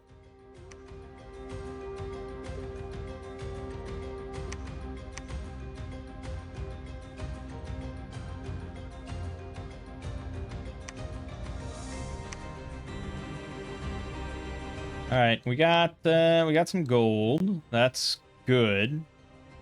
I think we want to build a skeptic. Let's get 2 skeptics. They can move around a little bit, get some work done. And then we'll do that. So at least gets us some gold every round to play around with. I could start manufacturing items, but we're using up all our earth gems right now on ogres. Look at that 29 damage, great club. Boom. They're not super tanky or anything. They do have 26 hit points and 11 protection is not awful. But the big thing is they will just destroy.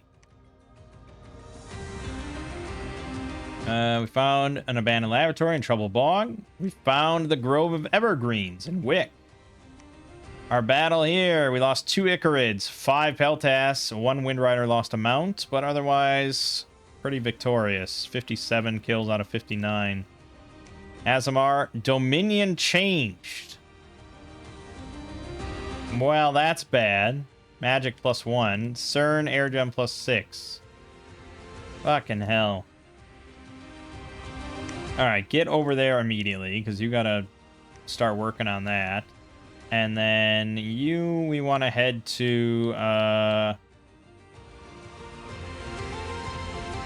let's head over to Pania.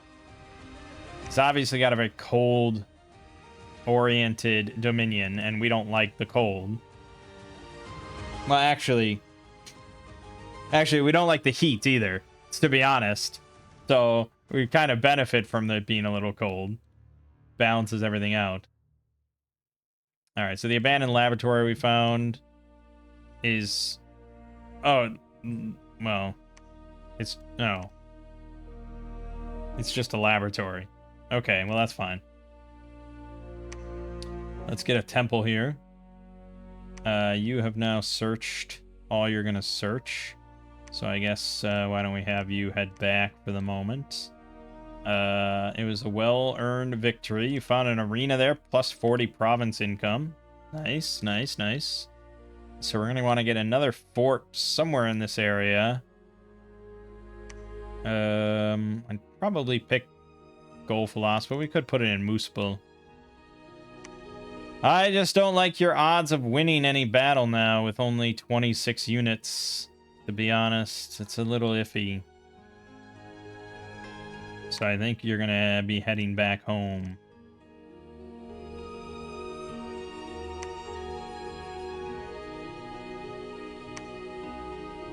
All right. I think we'll slow down on Conjuration until I really get some death gems going, which, you know, it takes time.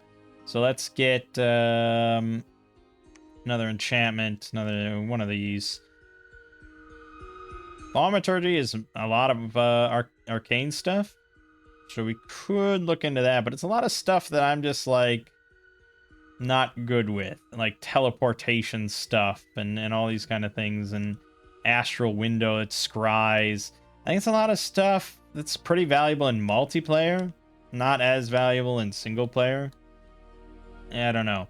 There's also the whole communion thing, and I'm aware of it. I haven't gotten into it. We may never get into it, but I probably should talk about it at some point. Just not today.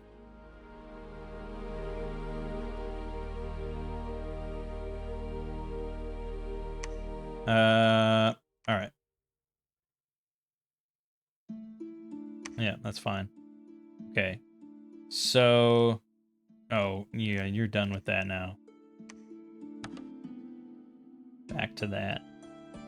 All right, well, we have plenty of skeptics now.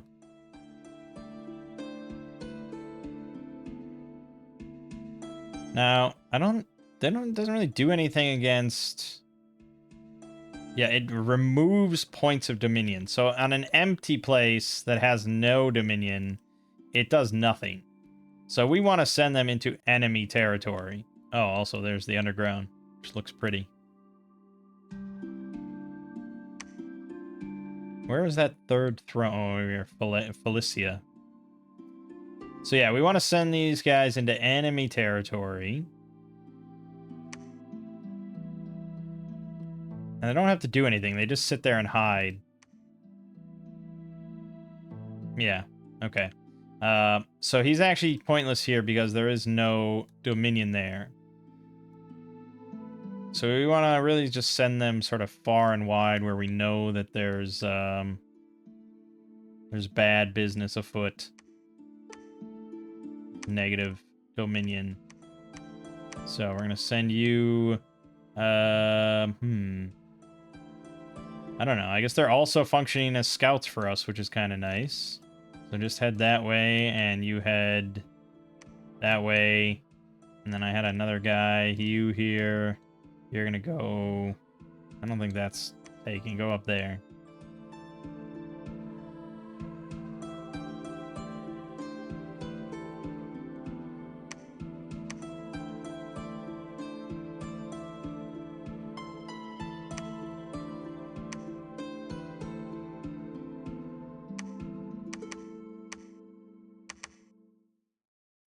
So these are, I believe, magical units.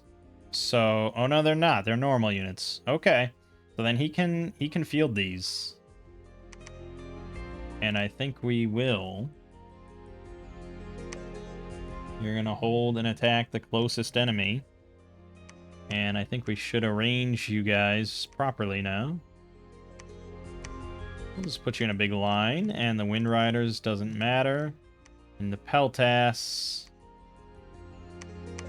sort of right behind you. Okay, good. Well, now he's a little bit more capable.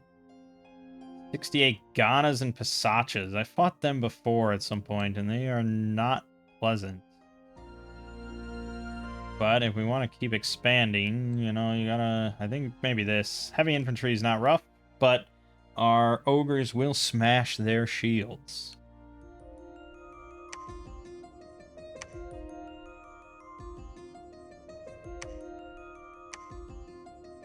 All these fun things. I don't have any fire gems.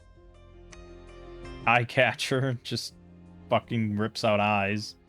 It's cool. Sword of sharpness we know to be very good. I think we want defensive stuff though. Or boots of giant strength are always nice. Fire in a jar will be good. Bracers of protection are good. Okay. That's everything, except I think you're done preaching there. Let's get you somewhere where you can build... Actually, you can build a temple now. Build temples. They are important. Okay, summon ogres, nothing, good, all good, all good and all nothing. Alright, so we have finished the palisade here. We could build this up further, but honestly, we probably should recruit one mage engineer. Although, you know, to be honest, if all he has to do is just upgrade, then fuck it, just get a regular engineer.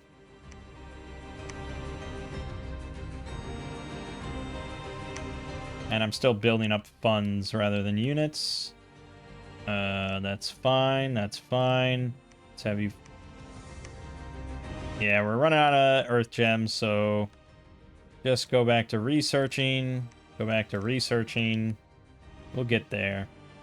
So we got the whole crew here. Yes, you can buff. Envenom arrows is not too useful. Protection from poison, not too useful.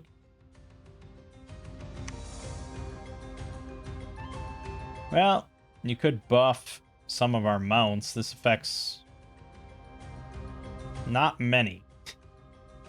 Not many. But it's something. Oh, our deity is up now. That is a big change that really ups our combat power. So cast Proud Steed twice, then just cast spells. I don't really care what you cast. But you, instead of Sermon of Courage, that can now be Divine Blessing. Because now our blessing is Invulnerability 10 for our Wind Riders, which is awesome. So now we can start killing, and we do want to start killing. Barbarians are still scary. They hit pretty damn hard, but Invulnerability will be good. 143 ghouls and Soulless. I do have a priest, so they can cast some stuff for that, but I have no idea how hard that is. It's just one of those things that comes with experience or looking it up online.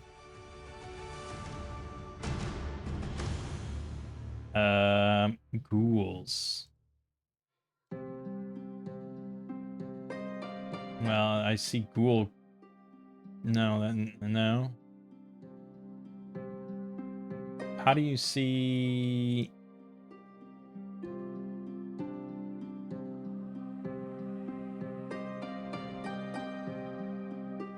How do you see independence?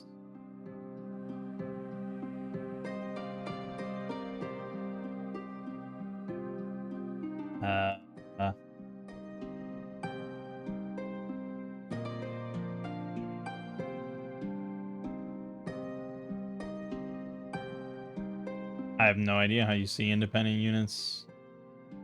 Unless they're like... No. I mean... I don't even see... Okay, here I see Soulless. Did find that. So these guys are... 15 hit points, 0 protection, 5 attack skill, 3 defense skill. They do 10 damage if they hit with their fists. Undisciplined, undead, mindless, blah, blah, blah. 50 morale, though, which means they won't... But it does say the Soulless are mindless and will quickly dissolve if left without leadership on the battlefield. So if we kill their commander, not too shabby. So what we could change is to... Oh no, he's already on hold and attack rear. So that's fine. I don't have many units here. This is going to be interesting. Alright, we're going to try to take this on. We want to see. If this completely falls apart, we'll know. We will know, and I will regret everything. Let's go ahead and preach again. Here, we were going to take on these guys. No, not you. Just you. Yeah. That's all good. She's still auto-searching and not coming up with a whole lot. I mean, we might have to go underground or something. There was, I think I saw...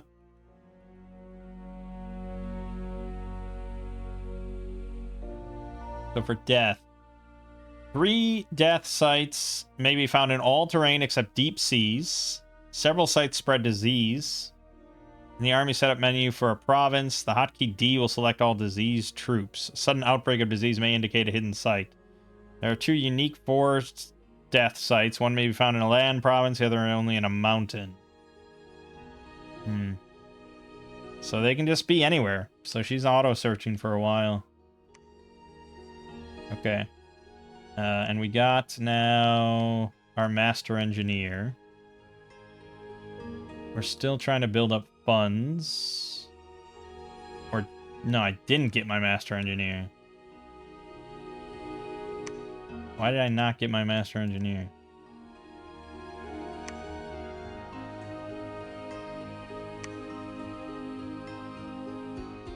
I definitely didn't. Definitely didn't. Alright. That's it. We're gonna see how this all goes. The Throne of Storms has been claimed. That's not good. The Ghoul battle. We lost 2 of our Ichrids. Otherwise, fucking slaughter. Wind Riders killed 94 units. I know you want to see it, because so do I. Because now I have our invulnerability. Boom. Divine blessing.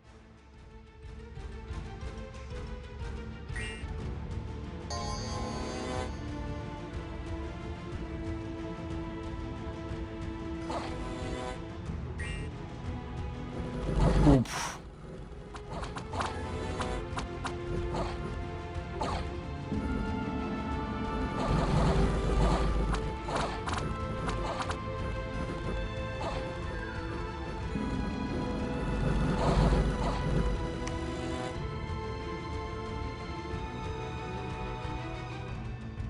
Mystic casting solar rays. Like, I mean, that's pretty good damage. I think it's specifically because they're undead, I believe.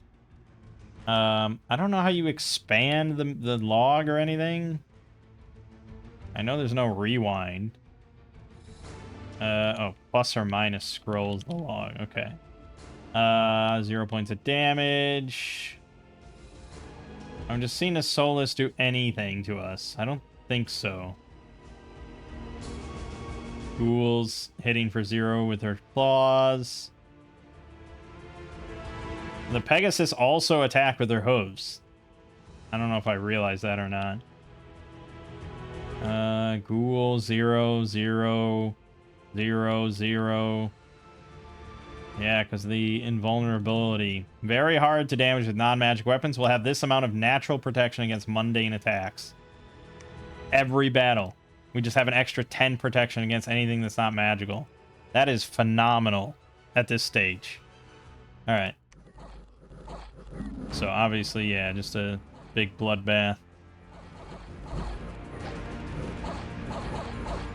Wait a minute, wait a minute, wait a minute. We're hitting some stiff for like 999.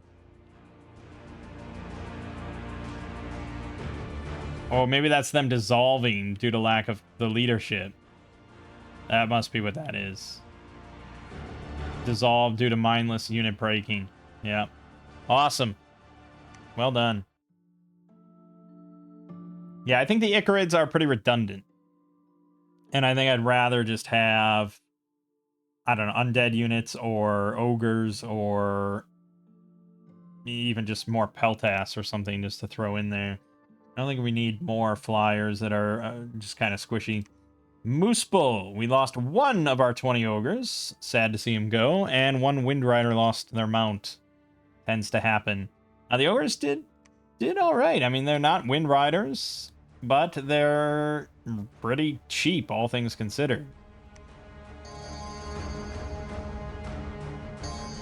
So, blessing. Hold on. Just so we can see. So, blessed, not blessed, blessed. Okay, so a smattering of our Wind Riders. But if you had 3 priests in there, all casting double blessing at the start, you know, that's a decent amount of invulnerability. Boom, right onto the archers. Fucking just oh, God, you gotta love it. Amazing. And then the ogres going pound for pound with the heavy infantry. No problem. This feels good. Feels good, man. Wow, we killed every last one. That's the power of flyers, because they just swoop in towards the rear as they're routed. Cut them off and kill them. Worldwide event has occurred. Unnatural cold. That's okay. Like I said, we don't really like the heat. So that's okay. Battle affliction was cured, and one unit who lost their mount of deserter died on their way back. Fucking Wind Rider, piece of shit. Alright, I think I gotta end the video here. We'll be sending this guy over to CERN. Yeah, fucking Dominions, man. Where has this game been all my life? Holy shit.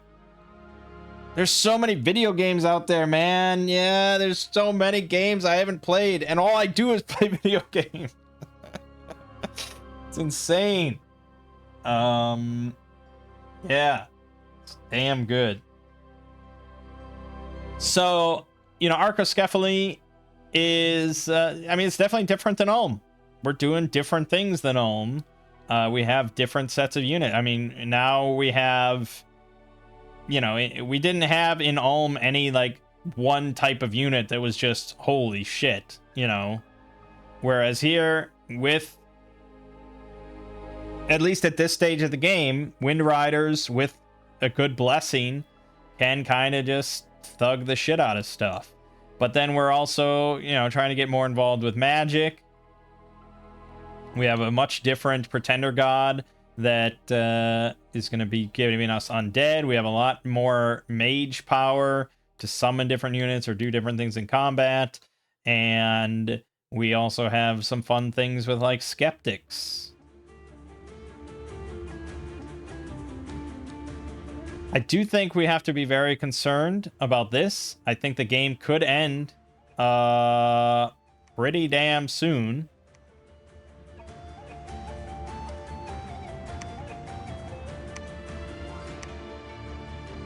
I don't know why there's no Dominion anywhere, if I just can't, like, see Dominion. But you'd think, like, the guy here would be able to see the fucking Dominion. So there must just not be any. But I'm sad that he's not a scout, so I can't see the status in Winden. I probably should just be parking a guy right here forever, a scout, just so we can perpetually see what's there. Yeah, let's have you, because this is the focal point. Everything comes down to this. He's already got this, which means no matter what this, if this is a 2 or a 3, if this guy gets it, he wins. So we need to be very cognizant of, like, if he's amassing troops here or here. In general, I have to be just concerned about this guy. I can't keep expanding east. This is the big problem. This is where all the shit happens. It's possible that the one in Felicia is the 3, but I doubt it. There was 370 troops here.